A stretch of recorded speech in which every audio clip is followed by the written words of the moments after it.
Welcome back to another video. My name is Abby Ruston, and today we're talking about live in the end, one of Neville Goddard's biggest teaching principles. Now, if you're new to this channel and want to amplify your self-awareness, start right now by clicking the subscribe and hitting that bell notification, which is going to keep you up to date. Now back to live in the end. Simplified, it is you are going to live, you're going to be in your body as if that desired outcome has already happened. So the secret to this entire thing is you're going to start at the end. Now, it might sound really simple, and it is. The only thing is actually living that truth. One way to look at this is to realize that we are that which we imagine ourselves to be. Even going to a very simple idea of your cybernetic mechanism, all that is your identity, how you see yourself in this world. That is how you will behave in this world. Whatever way you're using your imagination to fortify that, that is what you are going to create. Now, I want to read you something from David Hawkins, which is the man who wrote the book Power versus Force. And the quote is, "Our perceptions are essentially distorted by our own self-definitions, which are qualified by identifying with our limitations." Now, let me simplify that a little bit more, because at first when I read that, it was a little bit heavy on the mind. So our perceptions, so our views are essentially blurred by our own assumptions. So the way we see the world is blurred according to what we assume is real, which are validated by how we identify with our limitations. So think about that. How we see the world is blurred by that which we identify with. That's what if we think this limitation is going to prevent us from getting there, we're going to qualify that because we are going to identify with our limitations, not realizing that is a construct of a whole bunch of things, how we were raised, what we were taught when we were little, the experiences we've been through, and the consent and acceptance for something to be true in our lives. So with that in mind, when you think about live in the end, right now you're doing it. That is one of the biggest things I can tell you in this video, is that you are living in the end. You might not be aware right now of what end you're voting for. It could be an end where nothing works out. It could be an end where you end up lonely and single, or in a multitude of unhappy relationships. Or maybe it's that you always feel this sense of lack and you never quite have enough. Whatever it is, you are living in the end. You have that imagined end point, and right now it is in alignment with what that is. Now, what you have to realize is that you can either anchor to those limitations, or you can anchor in to that desired dream coming true. Either one will be your choice. The thing is to realize right now what you're doing. You're giving the consent. Now, do you want that to be true? Do you want to anchor in why things won't work out? Because that is what you're going to construct as your end. You're doing it right now. So just realize that. Take a look in your life. Everything that you see, everything from your clothes to the phone or computer you're watching me on, maybe you're sitting on a couch or a chair, or even driving a car. Those are all started in someone's imagination. So think about your life right now, your job, your house. Where did those things come from? How did you get to where you are right now? How is your imagine working for you or against you? These are big questions to start bringing a bit of awareness. The first step is awareness, so you can see what you've been doing, and then you'll be able to have a choice to choose something different in the future and shift what that end is, so that you can start choosing different assumptions. So you have to realize when you're using that imagination for that end, what are you affirming? Are you affirming the things that you want to be true? Are you affirming the life that you really hope doesn't happen? Either one, wherever you put your attention, whatever assumptions that you give consent to, that is what you'll find in your life. Neville talked a lot about having that desired, having that desired end, putting those seeds in your mind, and then being that person right now. Not waiting, this is called a Newtonian way to see things, waiting for something outside of you to change, and then therefore you're changed internally. The entire key to this is realizing that the origin of all of this is inside of you. So you change how you see yourself, you change who you want to be, you change into that version right now.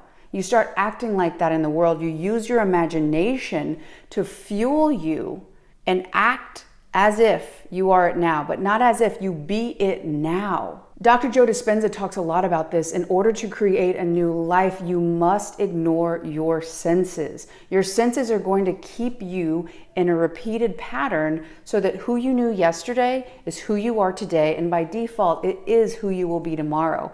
We are creatures of habit. And yes, that can be beneficial where you get in a groove and things, you can get them done really quickly, but that can also be a detriment where because all the thoughts you thought today are what you thought tomorrow, and you continue to do that for the rest of your life, you will always experience the exact same thing because your environment is actually fortifying and affirming who you think you are. In order to change that, though, you must ignore your senses and use your imagination to live in that realm and start sending your electromagnetic signature into the quantum field.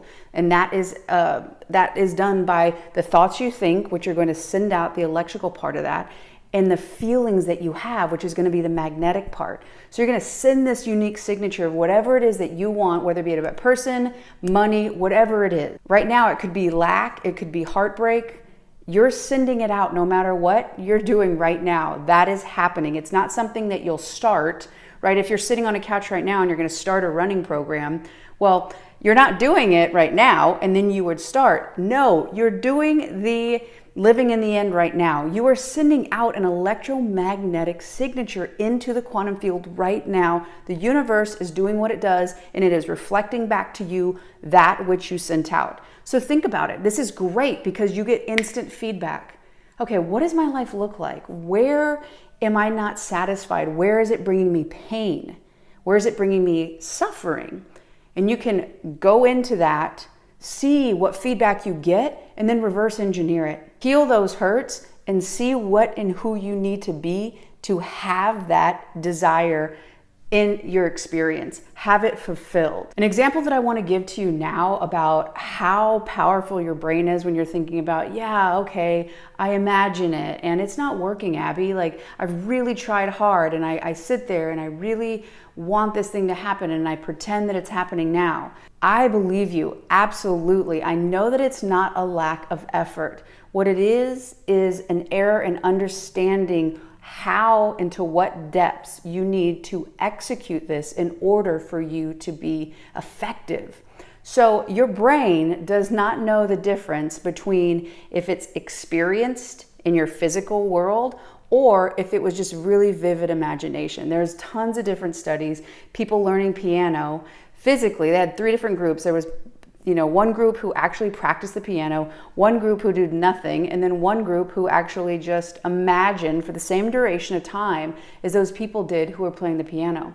And the people who didn't touch anything actually had neurological pathways formed in their brain that were closest to those who actually practiced for hours a day.